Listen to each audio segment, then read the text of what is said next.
নমোऽয়ং বিষ্ণুপাদায় কৃষ্ণপৃষ্ঠায় ভূতলে। হরে কৃষ্ণ। নমোऽয়ং বিষ্ণুপাদায় কৃষ্ণপৃষ্ঠায় ভূতলে শ্রীমতী ভক্তিবেদান্ত স্বামিনীতি নামিনে। নমস্তে সরস্বতী দেবে গৌরবাণী প্রচারিণী নির্বিশেষ শূন্যবাদী পাশ্চাত্য দেশতারিণী। অক্ষরের প্রত্যাবর্তন ও যমুনায় বিষ্ণুলোক দর্শন। হরে কৃষ্ণ। নন্দ মহারাজ ও ভগবান শ্রীকৃষ্ণ অক্কুরকে সাদর অভ্যর্থনা করলেন এবং তাকে রাত্রি যাপনের স্থান দিলেন। ইতিমধ্যে দুই ভাই শ্রীকৃষ্ণ ও শ্রী বলরাম তাদের আহার গ্রহণ করতে গেলেন।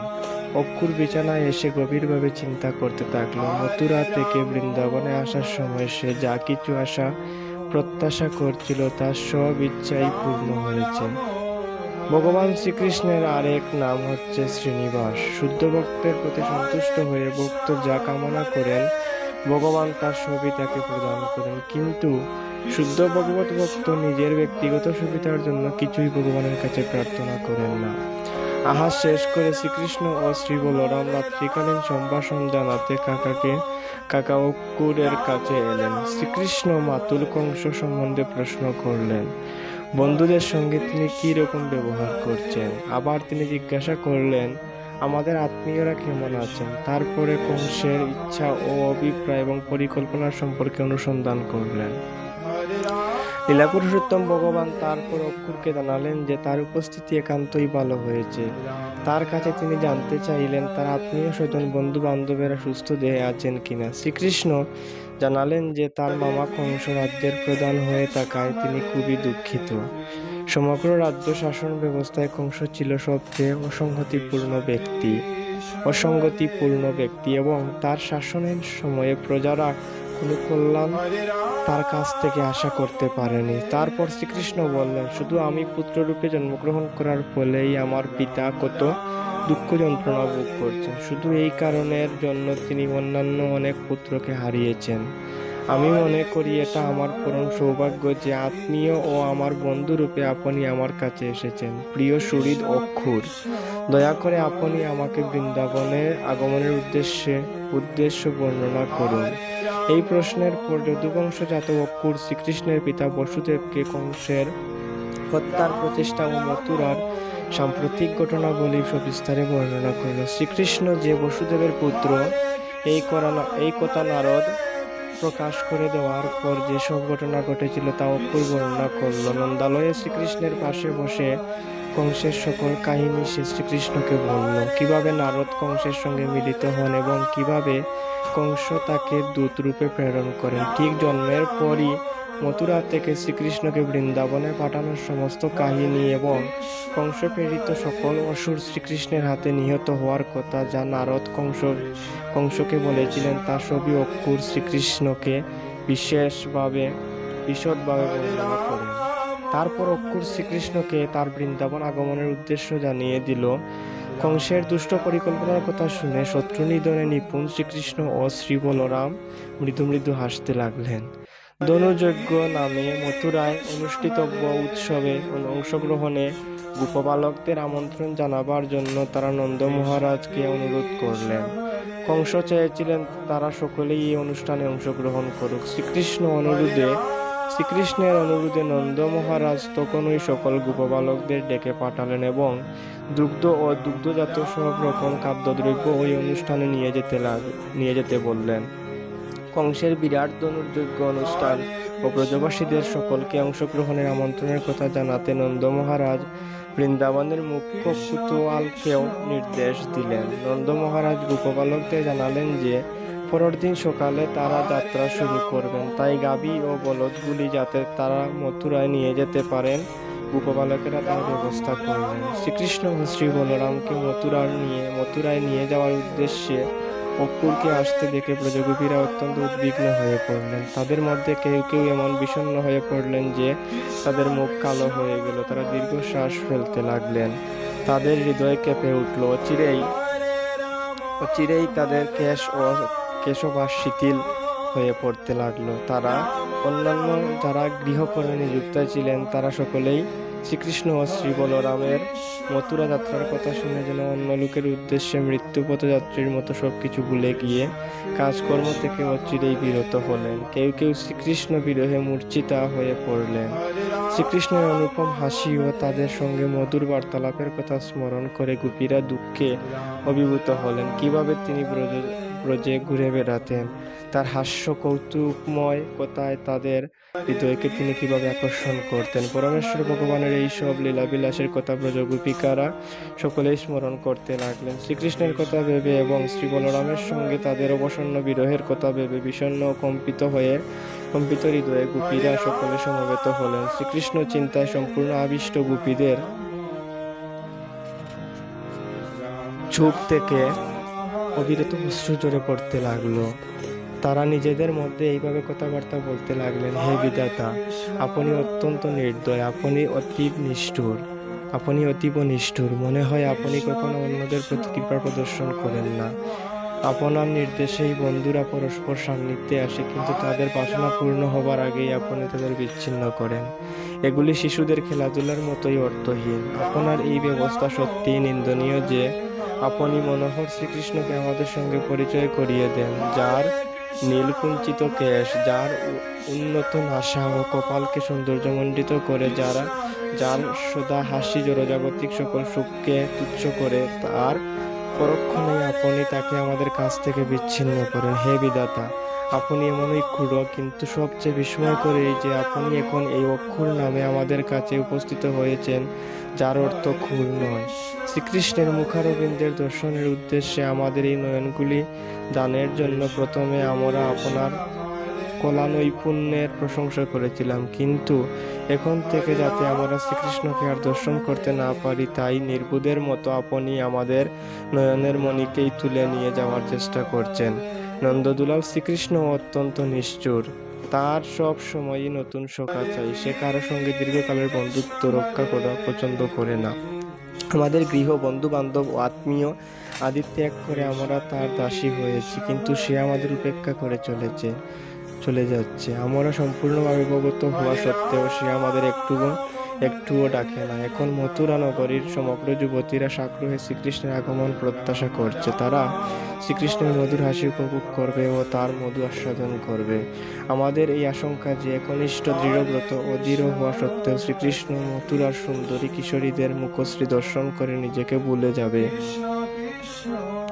আমাদের আরও আশঙ্কা হয় সে তার দ্বারা নিয়ন্ত্রিত হয়ে আমাদের মতো বৃন্দাবনের গ্রাম্য কিশোরীদের ভুলে যাবে। সে আমাদের প্রতি আর সদয় হবে না, আমাদের আর কৃপা করবে না। তাই শ্রীকৃষ্ণ বৃন্দাবনে ফিরে আসবে এটা আর আশা করি না। সে মথুরার কিশোরীদের সান্নিধ্য ত্যাগ করবে না। মথুরার বিরাট ধনুর্যজ্ঞ অনুষ্ঠানের কথা বলে গোপীরা ভাবতে লাগলেন। শ্রীকৃষ্ণ যখন মথুরার পথ দিয়ে যাবেন, তখন সমস্ত কিশোরী ও পুরনারীরা তাদের গৃহের বারান্দা থেকে শ্রীকৃষ্ণকে দেখবেন। তখন দর্শাহ, তুজ, অন্ধক ও সাত্যত নামে মথুরার বিভিন্ন সম্প্রদায় ছিল। এরা সকলেই শ্রীকৃষ্ণ যে বংশে আবির্ভূত হন, সেই যদুবংশের বিভিন্ন শাখা প্রশাখার অন্তর্ভুক্ত ছিলেন। তারা সকলে শ্রীকৃষ্ণের আগমন প্রতীক্ষা করছিলেন। ইতিমধ্যেই সবকিছু জেনে গিয়েছিলেন যে শ্রীকৃষ্ণ, যিনি লক্ষ্মী দেবীর আশ্রয়স্থল এবং যিনি সমস্ত দিব্যগুণ সম্পন্ন ও সমস্ত আনন্দের ভাণ্ডার, তিনি মথুরা নগর পরিভ্রমণে যাচ্ছেন। গোপিকারা তখন অক্ষুরের কার্যকলাপে ধিক্কার দিতে শুরু করলেন। তারা বললেন, তাদের নয়নের মণি, পরম প্রেমা সম্পদ শ্রীকৃষ্ণকে অক্ষুর নিয়ে যাচ্ছে। তাদের না বলে, তাদের সান্ত্বনা না দিয়ে অক্ষুর শ্রীকৃষ্ণকে তাদের চোখের আড়ালে বহু দূরে নিয়ে চলে যাচ্ছে। গোপীদের প্রতি অক্ষুরের এত নিষ্ঠুর হওয়া উচিত নয়, বরং তাদের প্রতি করুণা পরবশত হওয়াই উচিত। গোপিকারা বললেন, সবচেয়ে আশ্চর্যের বিষয় এই যে নন্দতনয় কৃষ্ণ কোনো বিচার বিবেচনা না করেই স্বয়ং রথে আরোহণ করল। এ থেকে মনে হয় কৃষ্ণ তেমন বুদ্ধিমান নয়। যদি সে অত্যন্ত বুদ্ধিমান হয়ও তবে তেমন সভ্য নয়, ভদ্র নয়। শুধু তা নয়, সকল গোপীরাও এমনই উদাসীন হবে। মথুরা যাওয়ার উদ্দেশ্যে ইতিমধ্যেই তারা বলদ ও গাভীদের জোয়াল করাচ্ছে। বৃন্দাবনের বয়োবৃদ্ধরাও নির্দয় ও হৃদয়হীন, আমাদের দুর্দশার কথা তারাও বিবেচনা করেন না। মথুরা যাত্রায় তারাও কৃষ্ণকে নিবৃত্ত করছেন না, এমনকি দেবদেবতাদেরও আমাদের প্রতি এইটুকু দয়া নেই।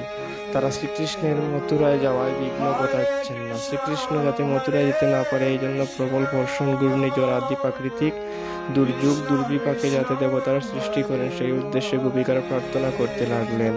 তারপর ব্রজললনারা বিবেচনা করতে লাগলেন। শ্রীকৃষ্ণের বৃদ্ধ পিতামাতারা যাই মনে করুক না কেন, আমরা নিজেরাই শ্রীকৃষ্ণকে মথুরা যেতে নিবৃত্ত করব। এইভাবে প্রত্যক্ষ সংগ্রাম করে তাকে এই কাজে নিবৃত্ত করা ছাড়া আমাদের আর কোনো পথ নেই। শ্রীকৃষ্ণকে আমাদের চোখের সামনে থেকে ছিনিয়ে নিয়ে যাওয়ার জন্য প্রত্যেকে আমাদের সঙ্গে বিরুদ্ধাচরণ করছে, তাকে ছাড়া আমরা এক মুহূর্ত বেঁচে থাকতে পারি না। এইভাবে ব্রজাঙ্গনারা পথে শ্রীকৃষ্ণের রথ অবরোধ করবেন বলে মনস্থির করলেন। তারা নিজেদের মধ্যে বলাবলি শুরু করলেন, শ্রীকৃষ্ণের সঙ্গে রাসন নৃত্য করবার সময় আমরা এক সুদীর্ঘ রাত অতিবাহিত করেছি, অথচ সেই দীর্ঘ সময় আমাদের কাছে মুহূর্ত মাত্র বোধ হয়েছে। আমরা তাদের সঙ্গে মধুর আলাপ করে, তার সঙ্গে আলিঙ্গন করে, তার মুখারবিন্দ সতৃষ্ণ নয়নে দর্শন করেছিলাম। সে যদি চলে যায়, তাকে ছাড়া এক মুহূর্ত এখন বেঁচে থাকবো কি করে? দিনের শেষ সন্ধ্যায় গুদুনি লগ্নে অগ্রজ বলরাম ও সখাদের নিয়ে কৃষ্ণ ফিরে আসতো। গাভীদের খুরের ধুলোয় কৃষ্ণের মুখ আচ্ছন্ন হতো। হাসি মুখে সে তার বেণী বাজাত আর আমাদের দিকে সস্নেহে দৃষ্টিপাত করত। সুতরাং আমরা তাকে ভুলে থাকবো কি করে? আমাদের পরম প্রেমা সম্পদ, আমাদের প্রাণনাথ শ্রীকৃষ্ণ আমরা ভুলে থাকবো কিভাবে? নানাভাবে রাত দিন সে এমনভাবে আমাদের হৃদয়কে অপহরণ করেছে, এখন সে যদি আমাদের ছেড়ে চলে যায় তাহলে আমাদের জীবন ধারণ করা একেবারেই অসম্ভব। শ্রীকৃষ্ণের বৃন্দাবন ত্যাগ করে চলে যাওয়ার সময় এইরকম ভাবতে ভাবতে ব্রজবালিকারা বিরহ কাতর হয়ে পড়েছিলেন। তাই গোপীরা তাদের মন সংযত করতে না পেরে হে প্রিয় মাধব, হে প্রিয় দামোদর বলে শ্রীকৃষ্ণের বিভিন্ন নাম ধরে উচ্চস্বরে ক্রন্দন করতে থাকেন। শ্রীকৃষ্ণের বৃন্দাবন ত্যাগের আগে সারা রাত গোপীরা ক্রন্দন করে কাটালেন। অক্ষর প্রাতঃস্নান সমাপন করে রথে আরোহণ করল এবং শ্রীকৃষ্ণ ও বলরামের মথুরার উদ্দেশ্যে যাত্রা শুরু হলো। দুধ, দই, ঘি ইত্যাদি সামগ্রীতে গরুর গাড়ি ভর্তি করে নন্দ মহারাজ ও গোপেরা তাতে আরোহণ পূর্বক শ্রীকৃষ্ণ শ্রী বলরামের রথকে অনুসরণ করতে শুরু করলো। পথে রথের গতিরোধ করে শ্রীকৃষ্ণ গোপীদের নিষেধ করলেন, তবুও রথকে চতুর্দিকে ঘিরে তারা করুণ দৃষ্টিতে শ্রীকৃষ্ণের দিকে তাকিয়ে দাঁড়িয়ে রইলেন। গোপবালাদের এই দুঃখ কাতর অবস্থা দেখে শ্রীকৃষ্ণ অত্যন্ত অভিভূত হলেন। কিন্তু মথুরা যাত্রা করা তার কর্তব্য, কারণ নারদ আগেই এই কথা বলেছেন। এজন্যই শ্রীকৃষ্ণ গোপীদের সান্ত্বনা দিয়ে বললেন যে দুঃখে কাতর হওয়া তাদের পক্ষে উচিত নয়, কেননা তার কর্তব্য সম্পাদন করে যত শীঘ্র সম্ভব তিনি বৃন্দাবনে ফিরে আসবেন। কিন্তু এইভাবে অনুনয় বিনয় করা সত্ত্বেও তাদের ফেরানো গেল না। যাই হোক, তবুও রথ পশ্চিম দিকে চলতে লাগলো, আর রথ এগোতে শুরু করলে গোপীদের মনে যতদূর সম্ভব রথকে অনুসরণ করে এগোতে লাগলো। যতক্ষণ রথের পতাকাটি দেখা যায় তারা সেটির দিকে অপলক দৃষ্টিতে তাকিয়ে রইলেন। অবশেষে দূরের রথের দুলিয়েই শুধু তারা দেখতে পাচ্ছিলেন। যতক্ষণ রথটি তাদের দৃষ্টিপথ থেকে চলে না যায় ততক্ষণ তারা কেউ একটুও নড়লেন না, এই জায়গায় দাঁড়িয়ে রইলেন চিত্রপটের মতো। তারা সকলে স্থির করলেন শ্রীকৃষ্ণ অচিরেই বৃন্দাবনে ফিরে আসছে না। হরে কৃষ্ণ। কবির নৈরাশ্যে তারা নিজ নিজ গৃহে ফিরে গেলেন। কৃষ্ণ বিরহে অত্যন্ত কাতর হয়ে দিনরাত গোপাঙ্গনারা শ্রীকৃষ্ণের লীলাবিলাসের কথা ভেবে কিছুটা সান্ত্বনা পেতে লাগলেন। অক্ষর ও বলরামকে সঙ্গে নিয়ে ভগবান শ্রীকৃষ্ণ সবেগে যমুনার তীরের দিকে রথকে পরিচালনা করলেন। একবার মাত্র যমুনায় স্নান করেই যে কেউ শেষ পাপকর্মের ফল থেকে মুক্ত হতে পারে। শ্রীকৃষ্ণ ও বলরাম দুজনেই যমুনায় স্নান করে তাদের মুখ প্রক্ষালন করলেন। ফটিকের মতো স্বচ্ছ যমুনার জল পান করে তারা আবার রথে গিয়ে আসন গ্রহণ করলেন। এইভাবে বিরাট গাছের নিচেই রথটি দাঁড়িয়েছিল, তাতে দুই ভাই বসেছিলেন। যমুনায় স্নান করার উদ্দেশ্যে অক্ষুর তারপর তাদের অনুমতি গ্রহণ করে জলে নামলেন। বৈদিক ক্রিয়াকর্ম অনুযায়ী স্নান সমাপন করে অর্ধ নিমজ্জিত অবস্থায় মৃদুস্বরে পবিত্র গায়ত্রী মন্ত্র জপ করা উচিত। তা করতে গিয়ে অক্ষুর যমুনায় হঠাৎ শ্রীকৃষ্ণ শ্রী বলরাম দুজনকে দেখতে পেল। অর্জুন অক্ষুর তাদের সেখানে দেখে অবাক হয়ে গেল, কারণ সে নিশ্চিতভাবে জানত যে তারা রথেই বসে আছেন। তাই যখন তাদের দুজনকে রথে সে দেখলো তখন তাদের যমুনার জলে দেখেছে কিনা চিন্তা করে অবাক হয়ে ভাবতে লাগলো, এবং আবার যমুনার জলে সে ফিরে গেল। এইভাবে সে শুধু শ্রীকৃষ্ণ শ্রী বলরামকে দেখতে পেল, তাই নয়, সে গন্ধর্ব, চারণ, সিদ্ধ সকলকে এবং অন্যান্য বহু দেবতাদেরও দেখতে পেল। দেবতারা সকলে অত্যন্ত শয়ানে শায়িত ভগবানের সামনে দণ্ডায়মান ছিলেন। অক্ষুর আরও দেখতে পেল সহস্র ফণা বিশিষ্ট নীলবসন অনন্ত শেষ, এবং তার গ্রীবাগুলি ছিল শ্বেতবর্ণের। তখন তুষারাবৃতের পর্বতের মতো দেখাচ্ছিল। অক্ষুর দেখল শ্রীকৃষ্ণ চতুর্ভুজ রূপে শেষনাগের বঙ্কিম কুলে শান্তভাবে উপবিষ্ট হয়েছেন। তার নয়নাযুগল পদ্মফুলের রক্তিমাভাযুক্ত পাপড়ির ন্যায় শোভা পাচ্ছিল। প্রক্ষান্তরে বলা যায়, যমুনার জলে ফিরে এসে অক্ষুর শ্রী বলরামকে শেষনাগ ও শ্রীকৃষ্ণকে মহাবিষ্ণু রূপে দর্শন করেছিলেন।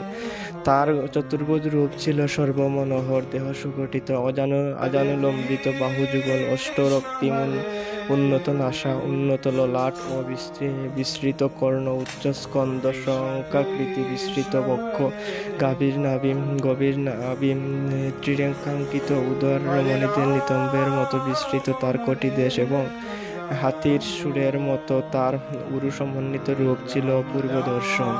তার পায়ের গ্রন্থি, অন্যান্য অংশ ও নিম্নাগ্নের প্রান্তভাগ ছিল সর্বতোভাবে সুন্দর।